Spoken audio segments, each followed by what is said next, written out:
Glass Rib. Episode 1. The Boy Who Bleeds My Blood. It started with a signature. That's the funny part. I didn't get cursed by a witch in a swamp or a demon in a dark dungeon. I got cursed in a clean, well-lit room in the capital, holding a quill pen. I remember the guildmaster sliding the parchment across the mahogany desk. 5,000 gold coins, he had said, smiling like a shark. Enough to retire, Kael. Enough to drink yourself to death on a warm beach. What's the catch? I asked. The boy is a vessel, he said, pointing to a file. Elian. He was born with too much ether in his blood. It's killing him, and it's feeding the rot, destroying our world. We need you to take him to the northern sanctum. And what happens there? The high mages will perform the extraction. He lied smoothly. They will drain the excess magic. The rot stops, the world heals, and the boy walks away a normal human. But the journey is dangerous. He needs a shield. All I had to do was escort a sick kid to a magical hospital. Standard protection detail. Easy money. So, like a fool, I signed the paper. Then came the ritual. They brought Elian in. He looked even smaller back then, drowning in those white ceremonial robes. They had us stand in a circle of salt. The mage brought out the tether, a needle made of hollow glass. He pricked Elian's finger, then he pricked mine. He didn't just mix the blood. He fused it. I felt a click behind my ribs, like a lock snapping shut. Suddenly the room got colder. I looked at the kid. He wasn't looking at me. He was looking at his finger, wincing. And that's when I felt it. A sharp sting on my own finger. I looked down. There was no wound, but the pain was there, clear as day. The bond is sealed, Mercenary, the guildmaster said. If he bleeds, you bleed. If he dies, you die. Now, get him to the sanctum before he detonates. I took the money. I thought I could handle the pain. I was an idiot. 3 weeks later, the marble floors were gone. The warm beach was a lie. There was only the snow. We were cutting through the ironwood forest, miles from civilization. It was quiet. Too quiet. The kind of silence that screams that something is hunting you. Elian was lagging behind, his breath rattling in his chest. I held up a hand, signaling him to freeze. There were tracks in the snow. Massive three-toed prints that smelled like sulfur and old copper. Hollow, I whispered. Elian's eyes went wide. We all knew the stories. Beasts made of scrap metal and corrupted flesh that roamed the wild. They didn't eat meat. They ate magic. And I was walking next to a kid who shone like a beacon to them. Stay behind the tree line, I hissed, drawing my sword. Do not breathe. We tried to skirt around it. We almost made it too. But then, Elian's boot snagged on a hidden root. He stumbled. It wasn't loud, just a soft crunch of snow. But in that silence, it sounded like a gunshot. From the shadows, a metallic screech tore through the air. The beast lunged. It was a blur of jagged iron and muscle, moving faster than anything that heavy had a right to. I stepped in front of it, raising my blade to parry, but the force of the impact was like getting hit by a falling building. I deflected the claws, but I was half a second too slow on the recovery. The beast's second arm swung around. I stumbled back against the frozen bark of a pine tree, my breath clouding in the freezing air. I couldn't hear the wind anymore, just the pulse rushing in my ears. I looked down at my chest. The beast had clipped me. A jagged slash across my ribs. Deep. For a mercenary like me, it was just a Tuesday. But 10 yards away, huddling behind a rock, was Elian. The kid hadn't been touched. Not a scratch. But as I watched, a red stain bloomed across his clean white robes, in the exact same spot as my wound. He clutched his chest, screaming, feeling my flesh tear apart on his own body. Kael! He shrieked, his voice cracking. It burns! Make it stop!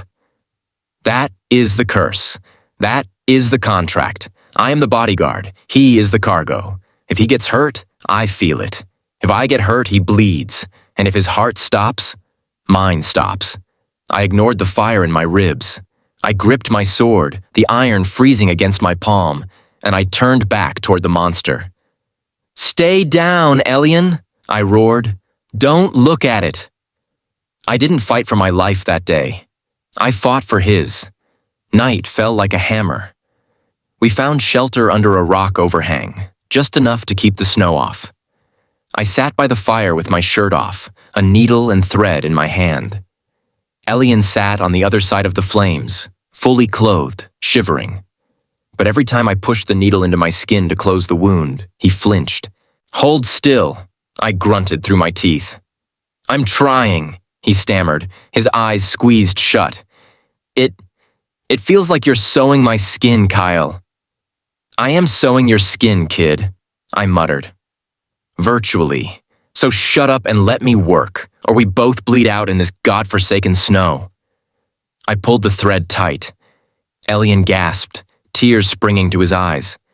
I paused, looking at him. 19 years old, terrified, fragile. I tied off the stitch and tossed him the water skin. "Done. Drink." He caught it clumsily. "Thank you," he whispered. He took a sip, then looked at me with those big, haunted eyes. "Do you think it will work, Kael? The extraction?" I poked the fire with a stick. "That's what they paid me for, to get you to the cure." "I just want to be normal," he said softly. "I want to hold a cup without worrying I'll turn it to glass. I want to stop being a bomb waiting to go off." I looked at the wood turning to ash. I wanted to tell him that everything would be fine. But mercenaries don't promise happy endings. "Just focus on walking," I said. "We move at dawn." The next day, we hit the dead zone. The rot doesn't just kill people, it kills the laws of physics. We walked through a ruined city where gravity had simply given up. Chunks of cobblestone floated in the air like dust motes. A waterfall flowed upwards, spilling into the gray sky. We were walking down the main street when I saw them. 2 skeletons, lying in the middle of the road. One wore heavy armor, like mine. The other wore tattered mage robes, like Elian's. Their bony hands were clasped together. "Are they like us?" Elian whispered, stepping closer to me. "Tethered," I said. "Another escort team." "Yeah." I knelt by the armored skeleton and checked the pockets, looking for coin. Instead, I found a leather-bound journal. The pages were stiff with dried blood. I flipped to the end, and the handwriting was shaky. It read, "Day 40. We reached the sanctum. There is no extraction. There is no cure. They just want to drain him dry to fuel their own spells. I can't let him go in there. I'm sorry." My stomach dropped. The sanctum wasn't a hospital. It was a slaughterhouse. They weren't going to cure Elian. They were going to sacrifice him. Elian stepped up behind me, trying to peek over my shoulder. I snapped the book shut and shoved it deep into my pocket. "What did it say?" he asked. "Did they make it?" "Coordinates," I lied, keeping my face flat. "A shortcut. They didn't make it because they were slow. We aren't slow." "Kael?" Elian frowned. "You're a terrible liar. Your heart rate just spiked. I can feel it." "It's the rot," I grunted, standing up. "It's messing with my head. Let's move." I couldn't tell him. If he lost hope, he'd give up. If he gave up, he died. And if he died, well, you get the picture. We didn't make it out of the city. An arrow slammed into the dirt an inch from my boot. I drew my sword instantly, shoving Elian behind a floating wall of brick. "Hunters, keep your head down." 3 of them dropped from the ruins above. Slavers, looking for mages to sell. I engaged the first one, parried his axe, kicked his knee. But I was tired, and I was protecting a blind spot. A second hunter circled around and grabbed Elian by the hair, dragging him into the open. "Kael!" he screamed. I turned, but the third hunter swung a mace at my head. I blocked it, but the force rattled my teeth. Across the clearing, the hunter holding Elian punched the kid square in the face. My head snapped back. Blood poured from my nose. I hadn't been hit, but the phantom pain sent me sprawling into the dirt. My vision blurred. "Look at him, connected," the lead hunter laughed. "Break the guard's legs and the mage won't be able to run." Through my watering eyes, I saw the hunter raise a warhammer over my shins. I couldn't move. Elian saw it too. He saw the hammer. He saw me helpless, and something inside the kid snapped. "No!" His voice was distorted, echoing with power. Elian ripped off his glove. His hand wasn't flesh anymore. It was translucent, glowing, pure glass. He slammed his hand into the ground. Massive, jagged spikes of crystal erupted from the earth beneath the hunters. It was violent, instant death. But magic has a cost. As the crystal grew, I heard a sound that made my blood run cold. Cracks appeared on Elian's arm. And then I felt it. It felt like my bones were turning into sand. My armor plating split open. My skin underneath tore apart in jagged, glass-like patterns. I screamed, arching my back against the dirt. He was destroying them, but he was shattering me. When I woke up, the sun was setting. The snow was glittering with crystal dust. I pushed myself up, coughing blood. I looked at my arm. There was a new scar. It looked like a lightning bolt made of pale, shiny skin. "You idiot," I rasped. "You could have killed us." Elian was sitting amidst the bodies. He looked different.